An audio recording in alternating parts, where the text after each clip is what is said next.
Cuando encontré aquel dispositivo negro escondido debajo de mi almohada, supe que mi vida corría peligro. Era pequeño, del tamaño de una caja de fósforos, con una luz roja parpadeando silenciosamente como un ojo diabólico. Mis manos temblaron al sostenerlo, no de miedo, sino de pura rabia que subía desde el estómago como bilis amarga. A los 78 años, después de criar 2 hijos y enterrar a mi marido, sabía reconocer una trampa cuando la veía. Mi propia familia estaba intentando matarme, y el peso de esa realización cayó sobre mis hombros como una manta mojada. Coloqué el dispositivo de nuevo en el lugar exacto donde lo encontré, cada movimiento calculado con la precisión de una cirujana. Fingí que nada había pasado y me dirigí al teléfono de la cocina, donde llamé a mi comadre Rosa. Si esta historia ya te está tocando el corazón, suscríbete al canal para no perderte el final, porque lo que viene después es aún más impactante. Pero antes de contar lo que Rosa me dijo en esa llamada, necesito volver 3 semanas atrás en el tiempo, porque fue allí donde todo comenzó a salir mal. Y yo, cegada por el amor de madre, no vi las señales. Su voz tembló cuando susurré nuestro código de emergencia. Rosa, necesito que vengas aquí ahora, y trae tus velas de Santa Bárbara. Ella entendió de inmediato. Desde jóvenes usábamos ese código para indicar peligro real, situaciones de vida o muerte que no podíamos discutir por teléfono. Durante los 50 años de amistad, solo habíamos usado ese código 3 veces. Cuando mi primer novio intentó golpearme, cuando el marido de Rosa comenzó a beber demasiado, y ahora, cuando mi propio hijo quería asesinarme. Rosa era mi confidente desde los 16 años, cuando trabajábamos juntas en la fábrica de telas antes de casarnos. Ella conocía cada expresión de mi rostro, cada tono de mi voz, cada suspiro que daba cuando algo andaba mal. En ese momento, necesitaba a alguien que me conociera completamente, alguien a quien pudiera confiar mi vida sin dudar. Carlos siempre decía que yo era más fuerte de lo que aparentaba, que bajo la dulzura de ama de casa había una mujer de hierro forjada por las dificultades de la vida. Carmen, tienes instintos de supervivencia que vienen de tus antepasados, solía decir cuando yo resolvía problemas que él consideraba imposibles. Ahora él iba a ver cuánta razón tenía sobre mi fuerza interior, aunque preferiría que fuera en circunstancias diferentes. Cerré los ojos y comencé a planear cada movimiento meticulosamente, como una partida de dominó que jugábamos todos los domingos después de la misa de 9. Cada pieza tendría que encajar perfectamente, cada jugada calculada para 3 pasos adelante. Mi vida dependía de mi capacidad de pensar como una estratega, no como una madre herida. El dispositivo continuaba allí en mi habitación, caliente contra la tela de la almohada como una cobra esperando el momento justo para atacar. Sabía que no era una simple grabadora. Había trabajado con Carlos el tiempo suficiente para reconocer equipos de espionaje cuando veía uno. Él vendía seguros durante 40 años. Siempre me contaba sobre los esquemas que descubría en las investigaciones de fraudes. Las familias que se destruían por codicia, los hijos que mataban padres por herencia, los cónyuges que fingían accidentes para cobrar pólizas de seguro de vida. Carmen, nunca confíes ciegamente cuando el tema es herencia, siempre decía durante la cena. El dinero transforma hasta al hijo más amoroso en un extraño peligroso, capaz de cualquier cosa. Ahora sus palabras resonaban en mi mente como una profecía que se cumplía de forma macabra. Y fue exactamente eso lo que sucedió con Eduardo. Pero lo que yo aún no sabía en ese momento era que su traición iba mucho más allá de lo que yo podía imaginar. Eduardo, mi niño sensible, aquel que lloraba viendo películas tristes, se había transformado en algo que yo no reconocía, algo que quería verme muerta. El dolor en el pecho era físico, como si alguien estuviera exprimiendo mi corazón con las manos, apretando hasta que cada latido doliera. Recordé el día en que nació, cómo sostuve a aquel bebé pequeño y prometí protegerlo de todos los males del mundo. Le canté en español, las mismas canciones de cuna que mi abuela me cantaba a mí. Le enseñé a rezar el Padre Nuestro. Lo llevé a la iglesia todos los domingos, besé sus heridas cuando se caía de la bicicleta. Cómo un amor tan puro, tan incondicional, se había transformado en algo tan podrido y venenoso. La pregunta me atormentaba, pero no tenía tiempo para lamentos sentimentales ahora. Rosa llegó en 15 minutos, usando el pretexto de traer dulces para disimular la visita de emergencia, que podría parecer sospechosa a los ojos de Eduardo. Ella entró por la puerta de la cocina, como siempre hacía desde que éramos jóvenes, cargando su bolsa bordada, llena de velas de colores y un rosario entre las manos que nunca la abandonaba. «¿Qué pasa, comadre?», susurró ella, sus ojos oscuros brillando de preocupación y miedo por lo que podía encontrar. Rosa era bajita y rellenita, pero tenía una presencia que inspiraba respeto en cualquier ambiente. Su cabello gris estaba recogido en un moño perfecto y usaba ese vestido azul marino que reservaba para ocasiones serias. Le mostré el dispositivo sin decir una palabra, solo señalando el objeto siniestro con el dedo tembloroso. Sus ojos se abrieron de horror e hizo la señal de la cruz 3 veces seguidas. «Ay, Dios mío, Carmen, tu hijo está...» «Sí», respondí simplemente, mi voz saliendo más firme de lo que esperaba. «Mi propio hijo está planeando matarme, Rosa, y yo voy a impedírselo». Le expliqué todo para ella en detalle. Las vitaminas extrañas que Eduardo me daba religiosamente cada mañana, la nueva empleada que aparecía en todos los lugares silenciosamente como un fantasma, los cambios en los documentos financieros que él insistía eran para mi protección y bienestar. Rosa escuchó en silencio, sus manos apretando el rosario cada vez más fuerte, los nudillos poniéndose blancos. Cuando terminé de contar todo, ella me miró con esa determinación feroz que yo recordaba de nuestros tiempos de juventud, cuando enfrentábamos supervisores abusivos en la fábrica. Pero yo no imaginaba que aquella decisión de luchar revelaría un secreto mucho más sombrío de lo que yo podría sospechar. Un secreto que involucraba no solo a mi hijo, sino también la muerte de mi marido. Todo comenzó una tarde de domingo, cuando Eduardo apareció en mi puerta después de 5 años viviendo en otro estado, lejos de casa. Estaba diferente, más delgado, con esa mirada perdida que yo conocía desde niño. La misma mirada que tenía cuando su padre lo criticaba demasiado por sus notas en la escuela. Su ropa estaba arrugada, como si hubiera dormido con ella, y tenía una barba de varios días que no combinaba con el niño meticuloso que yo había criado. «Mami, necesito conversar contigo sobre algo importante», dijo él, besando mi frente como siempre hacía desde pequeño. El beso parecía genuino, cariñoso, y por un momento sentí mi corazón calentarse con la presencia de mi hijo en casa nuevamente. Pero había algo en la tensión de sus hombros que me puso alerta, un nerviosismo que él intentaba esconder. Hoy sé que debería haber prestado más atención a ese nerviosismo, pero en aquel momento yo solo podía ver a mi hijo necesitándome. Eduardo siempre fue mi niño sensible, aquel que lloraba viendo telenovelas conmigo y que me ayudaba a cocinar tamales los fines de semana cuando su padre trabajaba. Era delicado, artístico, prefiriendo dibujar a jugar al fútbol como otros niños de su edad en el barrio. Cuando se casó con Carmen, una profesora dulce y paciente, pensé que había encontrado su felicidad verdadera y definitiva. Ellos parecían complementarse perfectamente. Ella era práctica, donde él era soñador, fuerte donde él era vulnerable.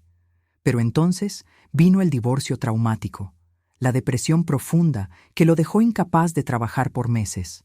Y ahora él estaba aquí, vulnerable como un pajarito mojado esperando que yo curara sus heridas. Como madre, mi instinto era protegerlo, acogerlo, hacer cualquier cosa para ver a mi hijo sonreír nuevamente como cuando era niño. Es sobre Mercedes, mamá. Ella está pasando por dificultades financieras serias, explicó él, evitando mi mirada directa y jugando nerviosamente con las llaves del coche. Mercedes, mi hija rebelde, aquella que rompió mi corazón cuando decidió cortar relaciones con nosotros hace exactamente 10 años después de una pelea terrible. Ella siempre fue demasiado orgullosa, terca igual que el padre, incapaz de perdonar cualquier ofensa o tragar el orgullo herido. Mercedes heredó la personalidad fuerte de Carlos, pero sin la sabiduría de la experiencia para saber cuándo ceder. Después de que su padre la desheredó por casarse con aquel muchacho sin educación ni perspectivas, ella juró nunca más pisar esta casa mientras viviera. Prefiero morir de hambre a aceptar un centavo de ese hombre. Fueron sus últimas palabras antes de cerrar la puerta con fuerza suficiente para romper el vidrio. Eduardo me contó que Mercedes estaba enferma, pasando necesidades básicas en una ciudad donde no conocía a nadie, y que quería reconciliarse conmigo antes de que fuera demasiado tarde para ambas. Sus palabras tocaron exactamente en el punto más sensible de mi corazón de madre, la culpa que cargaba por no haber impedido la pelea entre padre e hija años atrás. Ella tiene vergüenza de venir personalmente, mami, después de tanto tiempo sin dar noticias, dijo Eduardo, sosteniendo mis manos con una fuerza excesiva que me lastimó ligeramente. Pero está genuinamente arrepentida de todo lo que pasó, de todas las palabras duras que dijo. Yo quise creerle con cada fibra de mi ser porque, en el fondo de mi corazón maternal, siempre soñé con ese momento de reconciliación. Durante 10 años, recé todas las noches para que Mercedes volviera a casa, para que nuestra familia se reuniera nuevamente. ¿Qué madre no creería una noticia así? ¿Qué madre no bajaría todas las defensas ante la posibilidad de abrazar a la hija perdida nuevamente? Si ella realmente quería volver, yo la recibiría con los brazos abiertos, sin preguntas, sin recriminaciones por el tiempo perdido. Eduardo me aseguró que cuidaría de todo personalmente, que haría de puente entre nosotras dos con delicadeza y paciencia. No necesitas preocuparte por nada, mami. Deja que yo organice todo bien, dijo él con esa sonrisa que derretía mi corazón desde que tenía 5 años de edad. Mercedes solo quiere estar segura de que tú realmente la perdonas antes de venir a casa. La perspectiva de tener a mi hija de vuelta, de poder abrazarla nuevamente y pedir perdón por no haber sido más fuerte durante la pelea, me dejó emocionalmente vulnerable. Yo estaba dispuesta a hacer cualquier cosa para facilitar esa reconciliación, cualquier sacrificio que fuera necesario. Naquela noite, después de que Eduardo se fue prometiendo volver al día siguiente para comenzar a organizar el retorno de Mercedes, me arrodillé frente a la imagen de Nuestra Señora de Guadalupe y agradecí por la posibilidad de reunir a mi familia antes de morir. Recé el rosario entero, pidiendo fuerza para perdonar cualquier rencor, sabiduría para conducir la reconciliación con delicadeza y protección para que nada saliera mal en este momento tan delicado. Las lágrimas corrían por mi rostro mientras imaginaba el momento en que abrazaría a Mercedes nuevamente. Sentiría su perfume, escucharía su risa resonando por las paredes de esta casa que quedó muy silenciosa después de que los niños crecieron. Eduardo me había dado el regalo más precioso que una madre puede recibir, la esperanza de que su familia herida podría ser curada. ¿Cómo podría desconfiar de un hijo que traía noticias tan maravillosas, que se ofrecía para sacrificar su tiempo y energía para reunir nuestra familia despedazada? Pero la verdad era muy diferente. Y en las semanas siguientes yo descubriría que cada palabra de Eduardo era una mentira cuidadosamente calculada. En las semanas siguientes, Eduardo se convirtió en mi cuidador más dedicado de lo que cualquier enfermera profesional podría ser. Llegaba todas las mañanas puntualmente a las 8 horas con café cubano bien fuerte y pan dulce calientito de la panadería que yo frecuentaba hace 20 años. «Toma, mami, está calientito como te gusta, con azúcar morena como lo hacía la abuela», decía siempre con esa sonrisa que me transportaba a cuando él tenía 8 años y me ayudaba en la cocina. El café realmente estaba delicioso, pero tenía un sabor ligeramente diferente que yo no lograba identificar completamente. Eduardo explicaba que era una marca nueva, más saludable para personas de tu edad. Y yo acepté la explicación porque confiaba en él ciegamente como siempre hice desde que nació. Yo no lo sabía aún, pero aquel café era solo el comienzo. El plan de Eduardo era mucho más elaborado de lo que yo podría imaginar. Gradualmente, Eduardo asumió el control completo de mis finanzas personales para facilitar las cosas mientras te recuperas de esta fase difícil, explicó con voz cariñosa pero firme. Organizó todos mis documentos en una carpeta azul, transfirió mis cuentas a su nombre como apoderado y comenzó a pagar todas mis cuentas mensuales directamente. Así no necesitas preocuparte con esas burocracias aburridas, mami, decía mientras me hacía firmar papeles que yo no leía completamente porque confiaba en su honestidad. Yo estaba realmente un poco confundida en aquella época. A veces olvidaba dónde ponía las llaves del auto, o me perdía en medio de una conversación que estaba teniendo con las vecinas. Eduardo insistía constantemente que era absolutamente normal para mi edad, que todas las mujeres de 70 y tantos años pasaban por eso. En ese momento no desconfié de nada, pero mirando hacia atrás, todas las señales estaban allí. Yo solo no quería verlas. Él también reemplazó a mi empleada Consuela. Esta nueva empleada tiene referencias excelentes de familias ricas. Es mucho más profesional y discreta, justificó Eduardo. La nueva mujer se llamaba Esperanza y era exactamente lo opuesto de Consuela en todos los sentidos posibles. Ella era fría como el hielo, nunca sonreía y se movía por la casa silenciosamente como un gato negro, apareciendo y desapareciendo sin hacer ruido. Algo profundamente incómodo me molestaba de esa Esperanza desde el primer día que pisó mi casa. Ella aparecía en todas las habitaciones silenciosamente, siempre cuando yo menos lo esperaba, como si me estuviera vigilando u observando mis movimientos constantemente. Nunca miraba directamente a mis ojos cuando conversábamos. Siempre desviaba la mirada como si estuviera escondiendo secretos peligrosos. Ella estaba de acuerdo con absolutamente todo lo que Eduardo decía, sin cuestionar una única instrucción o sugerencia, como si fueran viejos socios acostumbrados a trabajar juntos. Cuando yo preguntaba sobre su familia o experiencia anterior, sus respuestas eran vagas y evasivas. Trabajé con muchas familias importantes, doña Carmen. Era todo lo que decía antes de cambiar de tema rápidamente. Debería haber seguido mi instinto sobre Esperanza, porque la verdad sobre ella era mucho peor de lo que yo podría imaginar. Eduardo comenzó a darme vitaminas nuevas todos los días, especialmente recomendadas por el doctor Herrera para fortalecer tu memoria y prevenir la demencia, explicaba mientras me observaba tomar cada comprimido cuidadosamente.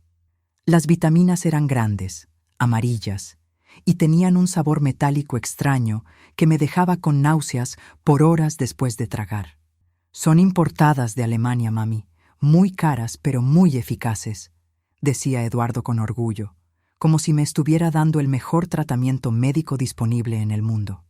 Pero esas vitaminas me dejaban extrañamente somnolienta y confundida, mucho más de lo que yo jamás había experimentado en la vida.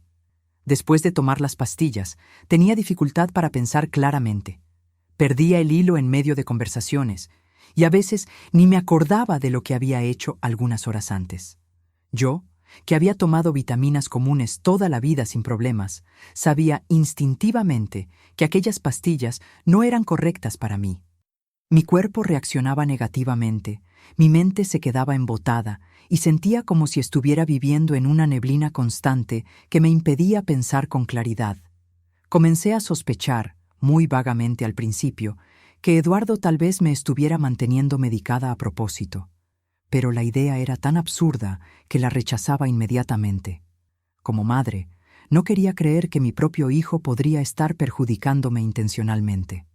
Mercedes se pondrá tan feliz cuando sepa que estás mejorando y cuidándote bien, decía él siempre que yo dudaba en tomar los medicamentos.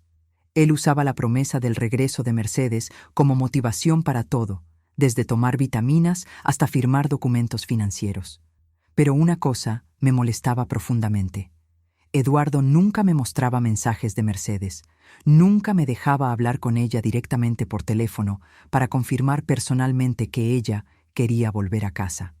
Y fue ahí que mi desconfianza comenzó a crecer, porque si Mercedes realmente quería volver, ¿por qué yo no podía hablar directamente con ella? La noche del martes, la más larga y aterradora de mi vida, fingí estar durmiendo profundamente cuando Eduardo entró en mi habitación a las 2 de la madrugada.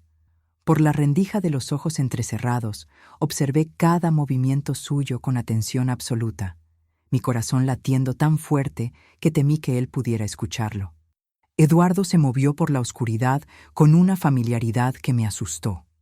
Conocía cada tabla del piso que hacía ruido, cada mueble con el que podría chocar en el camino hasta mi cama. Sus pisadas eran calculadas, deliberadas, como alguien que ya había practicado esa ruta varias veces antes. Vi que colocaba algo pequeño debajo de mi almohada con cuidado extremo, moviendo la tela suavemente para no despertarme. Mi corazón se disparó, pero mantuve la respiración regular y profunda, fingiendo estar completamente sedada por las vitaminas que había tomado unas horas antes. Eduardo se quedó parado al lado de mi cama por largos minutos angustiantes, observando mi rostro en la oscuridad como si estuviera verificando si yo estaba realmente inconsciente e indefensa. Yo podía sentir el peso de su mirada sobre mí, estudiando cada respiración, cada movimiento involuntario de mis párpados. El silencio era tan intenso que yo conseguía escuchar el reloj de la sala, marcando los segundos, el refrigerador zumbando en la cocina distante y la respiración pesada de mi propio hijo planeando Dios sabe qué contra mi vida. «Perdóname, mami», susurró él finalmente, tan bajito que casi no escuché. Pero esas palabras me helaron la sangre en las venas. Había una finalidad en esas palabras, una despedida, como si él se estuviera preparando para algo irreversible y terrible. «Perdóname, mami».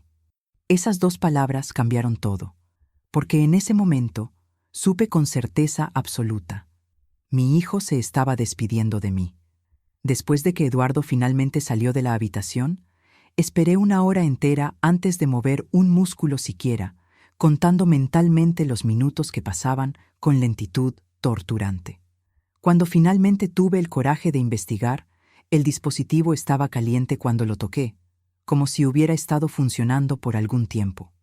Era definitivamente más sofisticado que una simple grabadora. Tenía botones pequeños, una antena minúscula y esa luz roja que parpadeaba en intervalos regulares como un latido cardíaco electrónico. Mis manos no temblaron cuando lo examiné porque la rabia había quemado completamente cualquier rastro de miedo que yo pudiera sentir.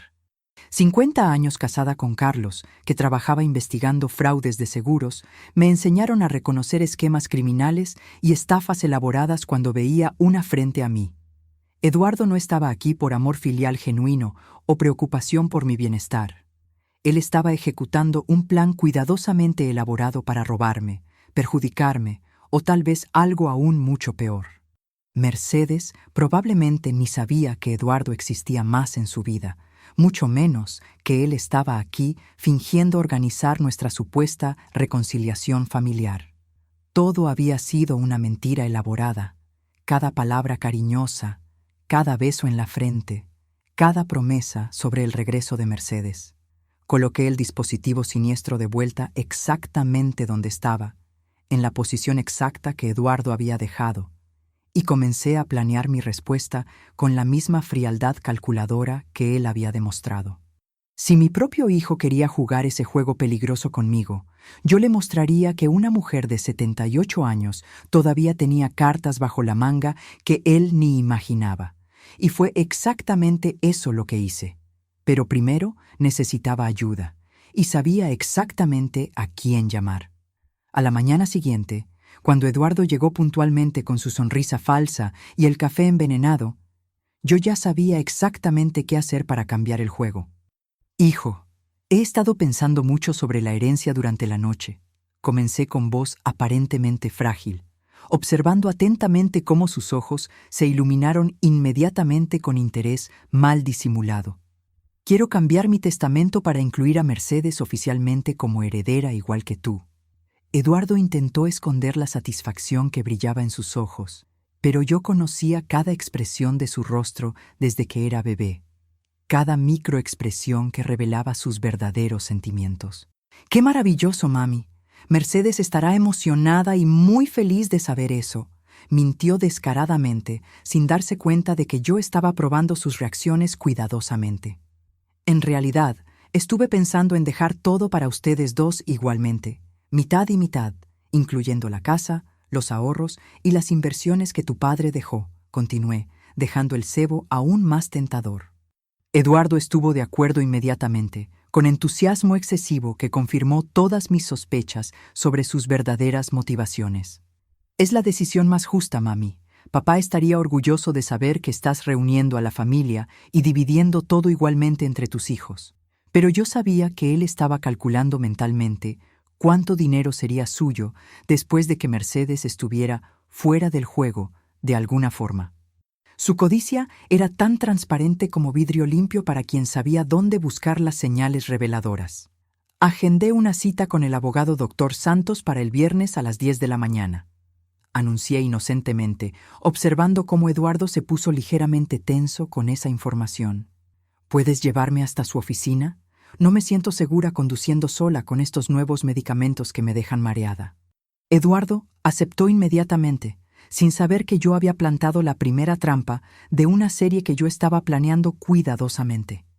El abogado Dr. Santos era mi viejo amigo Roberto desde los tiempos de juventud, y yo ya lo había llamado la noche anterior, explicando detalladamente que sospechaba de una estafa elaborada contra mi vida y propiedades. Roberto quedó en shock y furioso cuando expliqué la situación, ofreciendo inmediatamente toda la ayuda legal necesaria para proteger mis derechos y mi seguridad personal. Carmen, esto es muy serio. Vamos a documentar todo legalmente e involucrar a las autoridades si es necesario, prometió con la autoridad de 40 años de experiencia jurídica. Acordamos señales secretas y códigos de emergencia que yo podría usar durante la consulta si me sentía amenazada o coaccionada. Eduardo había mordido el anzuelo completamente, sin sospechar que estaba caminando directo hacia una trampa que yo estaba preparando con la misma paciencia que usaba para hacer tamales perfectos. Cada ingrediente en la cantidad correcta, cada paso ejecutado en el tiempo exacto, cada detalle planeado para el resultado final deseado. La trampa estaba montada. Ahora solo era esperar el momento correcto para cerrarla.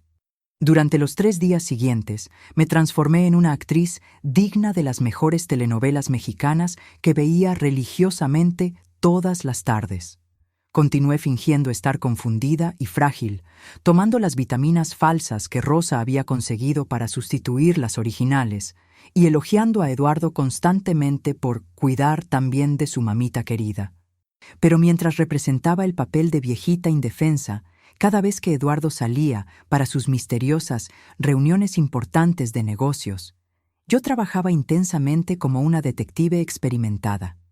Mi primera misión fue descubrir la verdad sobre Mercedes, y para eso necesité ser extremadamente cuidadosa para no levantar sospechas o dejar rastros que pudieran comprometer mi investigación secreta. Lo que descubrí en esa investigación cambió completamente mi comprensión de la situación, y casi me hizo desistir de todo. Primero, llamé a Mercedes desde el teléfono de mi vecina doña Esperanza, usando el pretexto de pedir azúcar prestada para conseguir acceso a su teléfono por algunos minutos preciosos. Como yo sospechaba profundamente, Mercedes no sabía absolutamente nada sobre la supuesta enfermedad, sobre que Eduardo estuviera aquí cuidándome, ni sobre cualquier plan de reconciliación familiar que él alegaba estar organizando. «¿Mamá? ¿Eres realmente tú?» Su voz se quebró emocionalmente en el teléfono después de 10 años de silencio total. El sonido de su voz me hizo llorar instantáneamente, pero yo necesitaba mantener el control para protegernos a ambas de la situación peligrosa. «Hija mía, escúchame con mucho cuidado», susurré urgentemente en el teléfono, verificando constantemente si nadie me estaba observando. «Estás en peligro grave, pero no puedo explicar todos los detalles ahora porque alguien puede estar escuchando nuestra conversación», dije rápidamente, mi voz temblando de emoción y urgencia. «No vuelvas a casa bajo ninguna circunstancia hasta que yo te llame nuevamente con un código especial que vamos a acordar ahora». Mercedes intentó protestar, hacer 1000 preguntas sobre lo que estaba pasando, pero la urgencia genuina en mi voz la convenció de que algo muy serio estaba en curso. Acordamos un código de seguridad que solo nosotras dos conoceríamos. Si ella recibía cualquier mensaje mío pidiendo venir a casa sin mencionar las rosas rojas de la abuela Esperanza, era señal de que algo estaba completamente mal y ella debería contactar a la policía inmediatamente. Era una referencia a las rosas que mi abuela plantó en el jardín y que Mercedes adoraba cuando era niña. Enseguida, llamé a mi compadre Jorge, expolicía jubilado que había trabajado 30 años investigando crímenes y conocía todos los esquemas posibles que los criminales usaban contra personas mayores. Doña Carmen, por lo que usted me está contando, esto parece ser mucho más serio y peligroso que una simple estafa financiera, dijo él gravemente después de escuchar toda la historia. Esto tiene características de una operación organizada, posiblemente con múltiples personas involucradas. Jorge aceptó ayudarme profesionalmente, usando sus contactos en la policía y su experiencia para investigar a Eduardo, Esperanza y cualquier otra persona que pudiera estar involucrada en este esquema. Voy a tratar esto como si fuera mi propia madre en peligro, prometió con seriedad absoluta. Pero nada podría haberme preparado para lo que Jorge descubrió en los días siguientes. Jorge llegó a mi casa al día siguiente disfrazado de técnico de televisión de la empresa de cable local, cargando equipos que parecían legítimos para cualquier observador externo. Durante 2 horas, instaló discretamente cámaras minúsculas por toda la casa, cada una posicionada estratégicamente para capturar conversaciones y movimientos sospechosos sin ser detectada. Si Eduardo o esa Esperanza están planeando algo específico contra usted, vamos a tener evidencia concreta para presentar a las autoridades, garantizó Jorge, probando cada cámara cuidadosamente. Las cámaras eran tan pequeñas como botones de camisa, completamente invisibles a menos que alguien supiera exactamente dónde buscar. Jorge también contrató discretamente a un investigador privado experimentado para seguir a Eduardo siempre que él salía de mi casa, documentando a dónde iba, con quién se encontraba y qué tipo de actividades realizaba. En solo 2 días de vigilancia, descubrimos informaciones alarmantes que confirmaron nuestros peores temores sobre la naturaleza criminal de la situación. Eduardo no estaba actuando solo. Se encontraba regularmente con 2 hombres en un café discreto en el centro de la ciudad, siempre eligiendo mesas apartadas donde podían conversar sin ser oídos por otros clientes. Uno de esos hombres era conocido de la policía por múltiples estafas contra ancianos ricos en varios estados y tenía antecedentes en la cárcel por extorsión y falsificación de documentos. El otro hombre era un abogado sin escrúpulos especialista en impugnar testamentos de forma ilegal, crear documentos falsos y manipular herencias para beneficiar a clientes criminales. Este abogado ya fue procesado 3 veces por prácticas ilegales, pero siempre logró escapar de las condenas por falta de evidencias concretas, me explicó Jorge con preocupación evidente. Pero el descubrimiento más impactante aún estaba por venir. Y cuando Jorge me lo contó, mis piernas casi cedieron. El descubrimiento más impactante vino cuando Jorge investigó el pasado de Esperanza. Ella no era empleada en absoluto. Era una cómplice especializada en envenenamiento gradual y robo sistemático de ancianos vulnerables. Doña Carmen, esa mujer tiene un historial criminal extenso del que ustedes no tienen idea, me contó Jorge con urgencia genuina en la voz. Ella está siendo investigada en 3 estados diferentes por al menos 5 muertes sospechosas de ancianos ricos en los últimos 2 años. Todas las víctimas murieron de causas aparentemente naturales después de que ella comenzó a trabajar en sus casas. Esperanza tenía una técnica refinada. Se infiltraba como empleada o cuidadora. Ganaba gradualmente la confianza de la familia y entonces comenzaba a administrar venenos lentos que simulaban el deterioro natural de la salud por edad avanzada. Carmen, usted necesita salir de esa casa hoy mismo, insistió Jorge con vehemencia. Esa mujer es extremadamente peligrosa y usted está corriendo riesgo de vida inmediato. Pero yo tenía un plan diferente. Si ellos querían jugar sucio conmigo, yo les mostraría cómo una mujer experimentada de 78 años juega este tipo de juego. Y fue exactamente eso lo que hice. Pero lo que sucedió en las próximas 48 horas, nadie podría haberlo previsto. El jueves por la mañana representé mi mejor y más convincente desempeño teatral de toda la vida, digno de un premio a la mejor actriz dramática. Eduardo, hijo mío, no me siento nada bien hoy. Gemí dramáticamente, sosteniendo el pecho con una mano y apoyando la otra en la mesa para mantener el equilibrio. Creo que es mi corazón. Siento una presión extraña aquí en el pecho que nunca sentí antes. Sus ojos brillaron instantáneamente con una mezcla perturbadora de preocupación falsa y esperanza perversa mal disimulada. Yo podía ver los engranajes de su mente funcionando rápidamente, calculando si esa podría ser la oportunidad que él estaba esperando para acelerar sus planes siniestros. Esperanza apareció en la cocina inmediatamente, como si estuviera esperando escondida por ese momento exacto, surgiendo silenciosamente como un buitre que siente el olor de la muerte a la distancia. Tal vez debamos llevarla inmediatamente al hospital para hacer exámenes cardiológicos completos, sugirió Esperanza con aquella voz dulce y falsa que me daba escalofríos en la espalda. Eduardo estuvo de acuerdo rápidamente, demasiado rápido, con un entusiasmo sospechoso que confirmó mis peores sospechas sobre sus verdaderas motivaciones.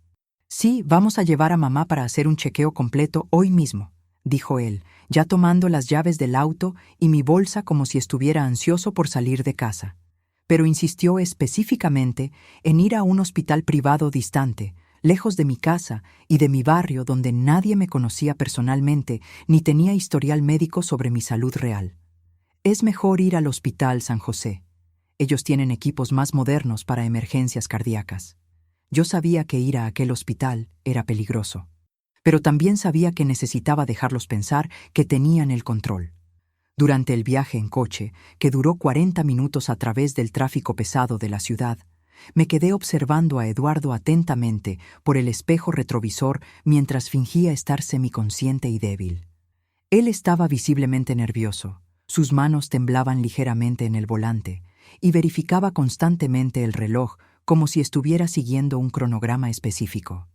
Esperanza se sentó en el asiento trasero conmigo, supuestamente para cuidar de mí durante el viaje, pero yo percibí que ella me estaba observando constantemente, estudiando cada respiración, cada movimiento, como si estuviera evaluando mi condición para algún propósito específico. Sus manos frías tocaban mi muñeca frecuentemente, pero no como una cuidadora preocupada, más como alguien verificando signos vitales para reportar a terceros. En el hospital, cuando el médico de guardia, Dr. Martínez, me examinó completamente y declaró que yo estaba en perfecta salud cardiovascular, Eduardo insistió vehementemente en exámenes más detallados e invasivos. Doctor, mi madre ha estado muy confundida últimamente. Olvida cosas importantes. A veces ni reconoce a vecinos antiguos, dijo él con convicción falsa, intentando plantar dudas profesionales sobre mi capacidad mental y autonomía. Tal vez sea algo neurológico serio, demencia precoz o deterioro cognitivo que está afectando también el corazón. El médico, Dr. Martínez, me miró directamente a los ojos con atención profesional, y yo parpadeé 3 veces discretamente, el código que Jorge me había enseñado para señalar que estaba siendo coaccionada o manipulada. El doctor Martínez era un profesional experimentado que había visto muchos casos de abuso contra ancianos durante su carrera médica, y reconoció inmediatamente las señales de alerta que Jorge le había descrito cuando lo llamó anticipadamente. En realidad, doña Carmen parece estar en condiciones físicas y mentales excepcionales para su edad, respondió el doctor Martínez firmemente, mirando directamente a Eduardo con autoridad médica incuestionable. Sus reflejos están perfectos, su presión arterial es normal, y ella demuestra claridad mental superior al promedio para personas de la mitad de su edad. Eduardo intentó argumentar insistentemente, pero el doctor fue inflexible en su diagnóstico profesional y se negó a prescribir medicamentos innecesarios o internar a una paciente sana sin justificación médica válida. Fue en ese momento que me di cuenta. Eduardo se estaba desesperando. Y las personas desesperadas hacen cosas peligrosas. Durante el camino de vuelta a casa, noté a Eduardo haciendo varias llamadas telefónicas extrañas y urgentes mientras conducía, hablando en voz baja, pero no lo suficiente para que yo no escuchara fragmentos preocupantes. No funcionó como esperábamos, le oí susurrar tensamente. El médico no quiso colaborar. Tal vez tengamos que cambiar el plan. No sé, pero tiene que ser pronto. Mi sangre literalmente se heló en las venas cuando comprendí la implicación siniestra de esas palabras. Ellos estaban perdiendo la paciencia con la demora, poniéndose desesperados con los obstáculos inesperados, y lo que fuera que estuvieran planeando contra mi vida iba a suceder muy pronto. De vuelta en casa, Esperanza preparó mi cena con cuidado especial y atención excesiva a los detalles, tarareando bajito mientras cocinaba como si estuviera celebrando algo. Yo sabía que aquella cena probablemente sería mi sentencia de muerte, pero yo estaba preparada. 2 horas después de la cena, cuando Esperanza comenzó a sentirse mal por los efectos de su propia medicina, comencé a sentirme mal dramáticamente para no levantar sospechas sobre el cambio de los platos. Eduardo, me siento muy mal, muy mareada. Gemí convincentemente, escenificando convulsiones leves y dificultad para respirar que imitaban perfectamente los síntomas que Esperanza estaba experimentando en la cocina. Eduardo y Esperanza se miraron rápidamente con una mirada de complicidad criminal que confirmó definitivamente todas mis sospechas más terribles. «Vamos a llevarla a la habitación para descansar cómodamente», dijo Eduardo con falsa preocupación, pero yo podía ver la satisfacción mal disimulada, brillando peligrosamente en sus ojos. Ellos finalmente pensaban que habían logrado ejecutar el plan mortal con éxito. Dejé que me cargaran a la habitación como si fuera una muñeca de trapo sin resistencia, fingiendo estar semiconsciente y completamente indefensa en sus manos. ¿Cuánto tiempo hasta que haga efecto total? Escuché a Eduardo susurrar urgentemente a Esperanza en el pasillo, pensando que yo estaba demasiado inconsciente para escuchar la conversación. «Unas 2, 3 horas máximo», respondió ella fríamente, pero su voz estaba más débil de lo normal por causa del veneno que estaba circulando en su propio sistema. «Parecerá un problema cardíaco durante el sueño. Nadie va a desconfiar». «¿Y el testamento? ¿Está todo bien con los papeles?» «Está. Tú te quedas con todo cuando ella se vaya». Mi propio hijo, el bebé que cargué por 9 meses, estaba planeando mi muerte como quien planea un viaje de vacaciones. El dolor en mi pecho en ese momento no era fingido. Era mi corazón literalmente partiéndose en pedazos con la traición más profunda que una madre puede experimentar. Pero la rabia luego sustituyó el dolor emocional, una rabia feroz y justificada que me dio fuerza sobrenatural para continuar con mi plan de venganza. Cuando ellos pensaron que yo estaba completamente inconsciente e indefensa, me levanté silenciosamente de la cama y activé la pequeña grabadora digital que Jorge me había dado para emergencias exactamente como esta. «Eduardo», dije calmadamente, apareciendo en la sala de estar donde ellos estaban discutiendo los detalles finales de mi funeral, mi testamento y cómo dividir mi herencia. Él literalmente casi sufre un infarto del susto al verme de pie, alerta y obviamente consciente de todo lo que estaba pasando. «Mami, ¿cómo? Tú deberías estar durmiendo ahora», tartamudeó él, la máscara de hijo cariñoso desintegrándose rápidamente ante mis ojos. «Deberías estar muerta, querrás decir», respondí con voz gélida que salió del fondo de mi alma herida. Su rostro cambió completamente en ese momento.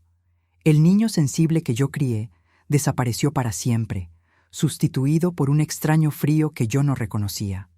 «No entiendes, mamá», dijo él, perdiendo completamente la máscara de preocupación filial que mantenía hace semanas. Su voz era diferente ahora, fría, calculadora, sin ningún rastro del hijo que yo conocía. «Estás vieja, confundida. Todo ese dinero va a ser desperdiciado si se queda en tus manos. Yo solo estoy acelerando lo inevitable». Esperanza, a pesar de estar sintiéndose mal con su propio veneno, sacó una jeringa amenazadora de algún lugar escondido en su ropa.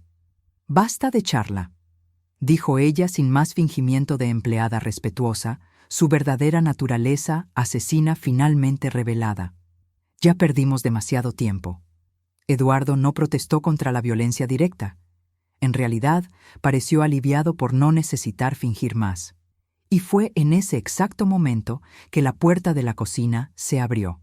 Jorge y 2 policías entraron por la puerta de la cocina exactamente en ese momento crítico, como ángeles de la guarda enviados por Dios para protegerme. «¡Policía! ¡Manos arriba ahora!», gritaron con autoridad absoluta, armas apuntando directamente a Eduardo y Esperanza. Eduardo intentó correr desesperadamente, pero tropezó y cayó estúpidamente en el suelo de la sala. Esperanza, incluso enferma, intentó destruir la jeringa y esconder evidencias, pero fue rápidamente dominada por los oficiales antes de que pudiera completar la acción. Ustedes están arrestados por intento de homicidio calificado, conspiración criminal y administración de sustancias tóxicas, anunció el sargento Rodríguez mientras ponía las esposas. Era oficial y documentado. Mi propio hijo, mi propia carne y sangre, había intentado asesinarme fríamente por dinero. La grabadora digital había capturado cada palabra de su confesión, cada detalle del plan criminal, cada admisión de culpa que sería usada como evidencia irrefutable en el juicio. Eduardo me miró con rabia cuando fue esposado, no con vergüenza o arrepentimiento, sino con frustración por haber sido descubierto. «Esto no ha terminado», dijo él entre dientes. En ese momento, finalmente entendí que mi hijo estaba muerto para mí para siempre. Quien estaba siendo arrestado era un criminal extraño que por casualidad llevaba mi apellido. Pero la historia no termina aquí, porque lo que la policía descubrió a continuación fue aún más devastador. Mientras Eduardo y Esperanza eran esposados, llegaron más policías con noticias que me dejaron en shock. «Señora Carmen, descubrimos algo importante durante la investigación», dijo el detective principal. Eduardo no estaba trabajando solo. Él formaba parte de una red organizada que tenía como objetivo a ancianos ricos por toda la región. Esperanza era la operadora principal, responsable de por lo menos 12 muertes naturales de ancianos en los últimos 5 años. Eduardo era apenas una de sus herramientas. Ella se había especializado en manipular hijos desesperados o codiciosos. Pero lo que vino a continuación casi me derribó. «Hay algo más que usted necesita saber», continuó el detective, su voz poniéndose más grave. «Encontramos evidencias de que su difunto marido pudo haber sido una de las primeras víctimas de esta red. Mis piernas casi fallaron. Carlos no había muerto de un ataque cardíaco como pensábamos. Esperanza había trabajado como enfermera en el hospital donde él estuvo internado 3 años atrás. La muerte de Carlos no fue natural, y mi hijo lo sabía. Si conoces a alguien que necesita escuchar esto, comparte este video ahora mismo para proteger a quienes amas». Eduardo conocía a Esperanza hacía 3 años, desde la muerte sospechosa de su padre. «Eduardo fue chantajeado al principio», explicó el detective. «Esperanza amenazó con exponer lo que pasó con su marido si él no cooperaba. Pero después, a él comenzó a gustarle la idea de heredar todo rápidamente. Miré a mi hijo a los ojos, buscando algún rastro de remordimiento. Solo encontré vacío.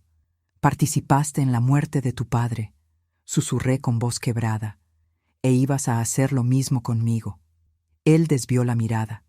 «Papá estaba sufriendo en el hospital, mamá. ¿Y tú? Tú ibas a terminar sufriendo también cuando te pusieras más vieja. Nosotros solo estábamos evitando sufrimiento innecesario». Él realmente creía eso. Mi hijo realmente creía que estaba haciendo un favor al matarnos. La revelación final fue la más devastadora de todas. La investigación descubrió que Mercedes no estaba en ningún peligro. En realidad, Eduardo había usado su nombre para convencerme, pero ella ni sabía que él existía más en nuestras vidas. Durante todos esos años de separación dolorosa, él había mentido sistemáticamente a nosotras dos, manteniendo a nuestra familia intencionalmente separada para sus propios propósitos siniestros. Mercedes intentó reconciliarse conmigo varias veces a lo largo de los años, enviando cartas emocionales y haciendo llamadas, pero Eduardo interceptaba todos los mensajes cuidadosamente. «Su hija la está buscando desde hace años, doña Carmen», reveló el detective, mostrando decenas de cartas interceptadas. «Eduardo destruyó nuestra familia emocionalmente primero. Después decidió destruirnos físicamente por dinero. Mi propio hijo había participado de la muerte del padre e intentado asesinarme, todo mientras fingía ser el hijo cariñoso que cuidaba de la madre anciana. La extensión de su traición era tan profunda que me sentí físicamente enferma. Él no era solo un hijo ingrato, era alguien que había perdido completamente la capacidad de sentir amor o empatía por cualquier persona. Primero, aislando a sus víctimas emocionalmente, después ejecutando asesinatos que parecían naturales. El dolor en mi pecho era físico, como si alguien estuviera exprimiendo mi corazón con las manos. Pero yo no tenía tiempo para derrumbarme, porque todavía había un criminal suelto, y la policía necesitaba mi ayuda para atraparlo. Los policías me explicaron que Esperanza tenía un socio aún libre, el doctor Morales, un médico que falsificaba certificados de defunción y facilitaba los accidentes de los ancianos. Él aún no sabía que Esperanza había sido arrestada. «Señora Carmen, necesitamos pedir algo arriesgado», dijo el detective. «Queremos que usted haga contacto con él, fingiendo que Esperanza está enferma. Es la única manera de atraparlo infraganti». Acepté inmediatamente. Después de casi morir en manos de mi propio hijo, enfrentar a un criminal más parecía casi fácil. Llamé al doctor Morales desde mi teléfono, con los policías grabando todo. «Doctor, Esperanza está muy mal. Creo que algo salió mal con el plan», dije con voz temblorosa convincente. Él entró en pánico inmediatamente. «¿Qué? ¿La vieja todavía está viva?» «Sí, y ella está desconfiando de alguna cosa. Usted necesita venir aquí y resolver esto personalmente». El doctor Morales dudó solo algunos segundos antes de que la codicia venciera a la cautela. La trampa estaba montada. Ahora solo era esperar. Transformamos mi casa en una trampa perfecta. Yo me acosté en la cama, fingiendo estar gravemente enferma e indefensa, mientras Jorge y otros 2 detectives se escondieron estratégicamente en mi habitación. Cada habitación tenía policías armados esperando el momento justo. Cuando el doctor Morales llegó, encontró la casa aparentemente silenciosa y vacía como yo había prometido. «¿Dónde está ella?», preguntó en voz baja a Eduardo, que estaba cooperando con la policía intentando disminuir su pena. Eduardo lo guió hasta mi cuarto como un cordero llevado al matadero. «Ella está casi inconsciente. Es solo aplicar la inyección y se acaba». El doctor Morales sacó una jeringa idéntica a la de Esperanza, llena con un líquido transparente. «Esto simula un infarto en minutos. Nadie va a sospechar», explicó fríamente, como si estuviera discutiendo una receta de pastel. Yo esperé a que él llegara bien cerca, y entonces abrí los ojos. Cuando él se acercó a mi cama con la jeringa lista, abrí los ojos calmadamente y dije: «Doctor, debería haber elegido una profesión diferente». La expresión de terror absoluto en su rostro valió cada momento de riesgo que yo había corrido. Los policías emergieron de todos los escondites simultáneamente, cercando al doctor Morales antes de que él pudiera reaccionar o intentar escapar. El doctor Morales fue atrapado infraganti con la jeringa letal en la mano, Eduardo como testigo de la confesión, y todo grabado como evidencia irrefutable. «Doctor Héctor Morales, usted está arrestado por homicidio calificado e intento de asesinato», anunció el sargento mientras le ponía las esposas. El médico intentó alegar que solo estaba visitando a una paciente, pero la jeringa llena de veneno y la confesión grabada hacían cualquier mentira completamente inútil. La red criminal que había intentado matarme estaba finalmente deshecha. La investigación completa reveló la extensión asombrosa de la organización criminal. Esperanza, el doctor Morales y más de 6 personas operaban en 4 estados diferentes, siempre apuntando a ancianos ricos y solos a través de métodos sofisticados. Ellos tenían una lista de posibles víctimas que incluía 15 nombres. Yo era apenas la número 7 en una secuencia que continuaría si no los hubiéramos detenido. Sus operaciones eran meticulosamente organizadas. Primero identificaban ancianos vulnerables a través de registros hospitalarios que el doctor Morales proporcionaba ilegalmente. Después infiltraban una cuidadora como Esperanza o corrompían a un pariente cercano como hicieron con Eduardo, y finalmente ejecutaban asesinatos que parecían naturales. Esta operación criminal estaba funcionando desde hacía al menos 7 años. Cada asesinato rendía entre $200,000 y $2 millones para el grupo, explicó el detective Rodríguez. Yo casi fui una estadística más, un nombre más en una lista de ancianos asesinados por la propia familia. Eduardo reveló todos los detalles durante los interrogatorios, intentando reducir su pena a través de la delación premiada. Al principio era solo para que ella tuviera acceso a la casa y robara algunas cosas, dijo Eduardo durante una sesión donde yo estaba presente como testigo. Yo no sabía que ella quería matarte también. Pero lo descubriste, y continuaste participando, completé fríamente, mirándolo a los ojos sin una gota de compasión maternal. Él bajó la cabeza, incapaz de negar. Esperanza era la autora intelectual de todo el esquema, especializada en transformar hijos problemáticos en asesinos de sus propios padres a través de chantaje y promesas de dinero fácil. El doctor Morales, desesperado para reducir su pena de cadena perpetua, reveló nombres completos y direcciones de todas las víctimas anteriores de la red criminal. La policía logró reabrir oficialmente 12 casos de muertes sospechosas que habían sido archivadas como causas naturales. Familias que habían perdido parientes queridos finalmente tendrían justicia después de años de dudas no resueltas. La investigación también reveló conexiones internacionales. La red operaba esquemas similares en 3 países diferentes. Lo que comenzó como un intento de asesinarme había expuesto una operación criminal internacional. Mi supervivencia salvó vidas que yo ni conocía. Eduardo fue condenado a 25 años, Esperanza a cadena perpetua, y el doctor Morales a 30 años de reclusión.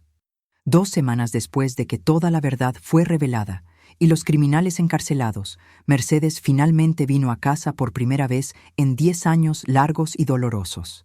Ella estaba diferente.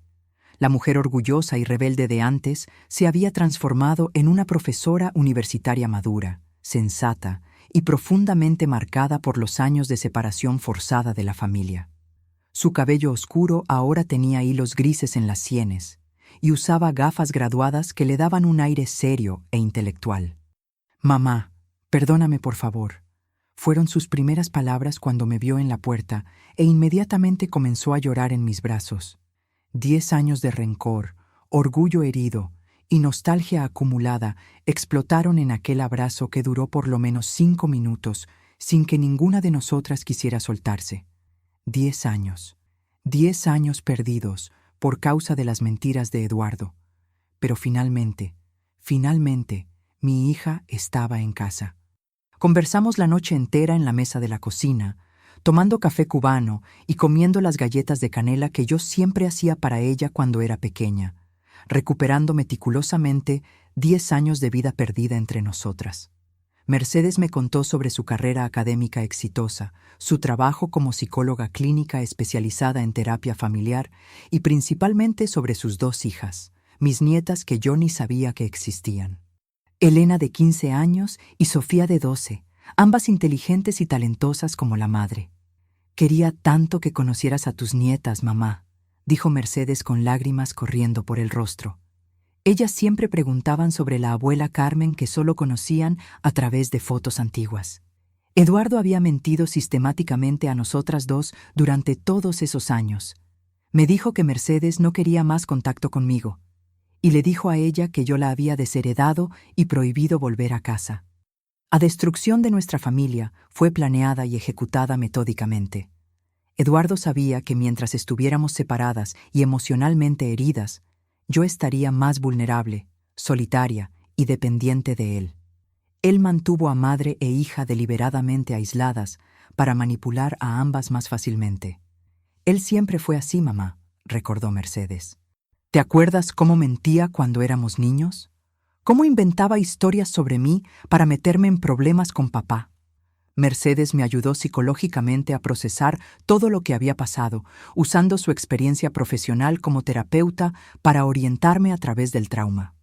«Mamá, sobreviviste porque tu intuición estaba funcionando», me recordó cuando tuve días de duda. «Reconociste las señales de peligro, actuaste valientemente y salvaste no solo tu propia vida, sino la vida de muchas otras personas». 6 meses después de que el polvo se asentó y todos los criminales fueron condenados, Mercedes tomó la decisión de mudarse a la casa de al lado de la mía. Ella compró la propiedad de los vecinos Silva que se mudaron a Florida. La casa necesitaba renovaciones extensas, pero Mercedes la transformó en un hogar acogedor donde ella y sus hijas pudieran vivir cerca de mí. Todas las mañanas ahora desayunamos juntas en el jardín que conecta nuestras dos propiedades, compensando los años perdidos a través de conversaciones largas y actividades compartidas. Establecimos una rutina sagrada: café a las 7 de la mañana, caminata por el vecindario a las 4 de la tarde y cena conjunta los domingos después de la misa. A los 79 años, descubrí que nunca es demasiado tarde para recomenzar. Mercedes me ayudó a renovar completamente mi casa porque yo no quería más ninguna memoria física de los meses de terror. Pintamos todas las paredes de colores claros y alegres: amarillo suave en la cocina, azul celeste en la sala de estar, verde menta en mi habitación para traer energía positiva y paz espiritual. Transformamos el antiguo despacho de Carlos en un taller de artesanía donde hago bordados, crochet y arreglos florales que vendo en la feria local los sábados. La cuestión de la herencia familiar fue resuelta de forma que honrara la memoria de Carlos sin recompensar a Eduardo por sus crímenes. Consulté con 3 abogados diferentes y decidí destinar la mayor parte de los bienes para Mercedes y sus hijas. Pero una porción significativa fue donada para una organización que combate crímenes contra ancianos. Juntas creamos la Fundación Carmen y Carlos Esperanza, irónicamente usando el nombre de la mujer que intentó matarnos para salvar a otras personas de destinos similares. La fundación ofrece asesoría legal gratuita para ancianos que sospechan de estafas familiares, mantiene una línea telefónica de emergencia 24 horas y financia investigaciones privadas cuando la policía no puede actuar rápidamente. Transformamos nuestra tragedia personal en esperanza tangible para otras familias, dijo Mercedes orgullosamente durante la ceremonia de inauguración. En solo 6 meses, la fundación ya ayudó a 15 ancianos a escapar de situaciones de abuso. Jorge continúa siendo nuestro consultor de seguridad, visitando regularmente para garantizar que estamos protegidas. Mercedes trajo a sus 2 hijas para conocerme oficialmente como abuela: Elena, de 15 años, inteligente y artística, y Sofía, de 12 años, atlética y enérgica.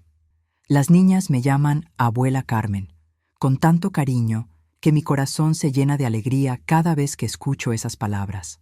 Elena me enseña a usar computadoras para promover nuestra fundación, mientras Sofía me ayuda en el jardín y aprende recetas tradicionales de la familia.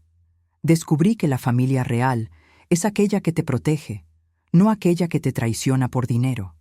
Eduardo todavía escribe cartas desde la prisión pidiendo perdón, pero yo nunca las abro.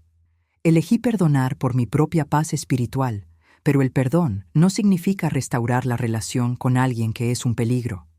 Hoy, exactamente 1 año después de casi ser asesinada por mi propio hijo, me siento en mi sillón nuevo, un reclinable cómodo en cuero azul que Mercedes eligió.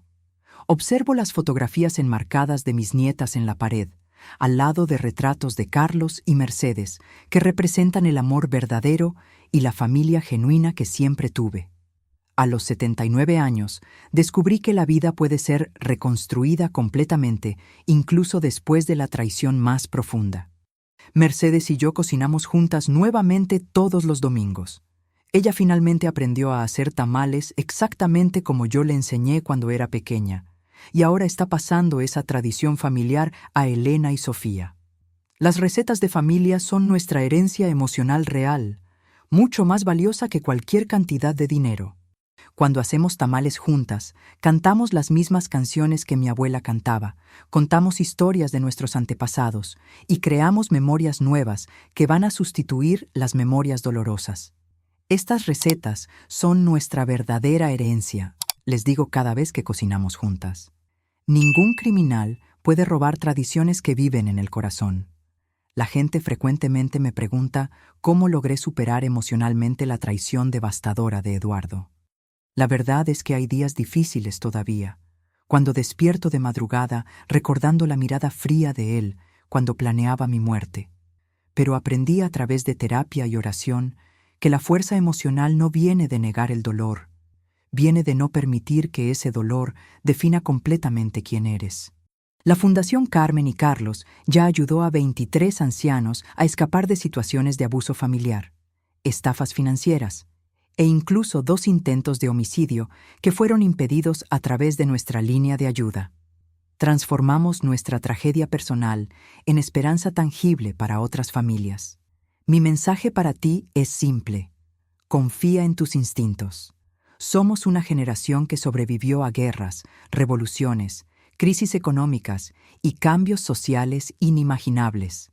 Nunca permitas que nadie, ni siquiera la familia, subestime tu fuerza, tu inteligencia o tu capacidad de defenderte. Si algo parece estar mal, probablemente está mal. Si alguien cercano comienza a actuar de forma extraña cuando el tema es dinero, presta atención. Si sientes que estás siendo manipulada, probablemente lo estás. No tengas vergüenza de pedir ayuda. No tengas miedo de confrontar la verdad. Y nunca, nunca dejes de confiar en tu intuición de mujer y de madre. ¿Conoces a alguien que pueda estar pasando por esto ahora mismo? ¿Una madre?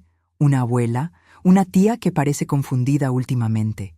¿Un anciano que de repente tiene un cuidador nuevo controlando todo? ¿Una persona mayor cuyos hijos comenzaron a hablar mucho sobre herencia? Comparte este video. Puede salvar una vida. Deja en los comentarios. ¿Ya percibiste señales de alerta así en tu familia o de alguien que conoces? Tu historia puede ayudar a otra persona a reconocer el peligro antes de que sea demasiado tarde. Y si tú o alguien a quien amas está viviendo una situación parecida, busca ayuda ahora. Habla con un abogado de confianza, llama a la policía o entra en contacto con organizaciones de protección al anciano en tu región. Si esta historia te sirvió de alerta, suscríbete y comparte. Juntas somos más fuertes.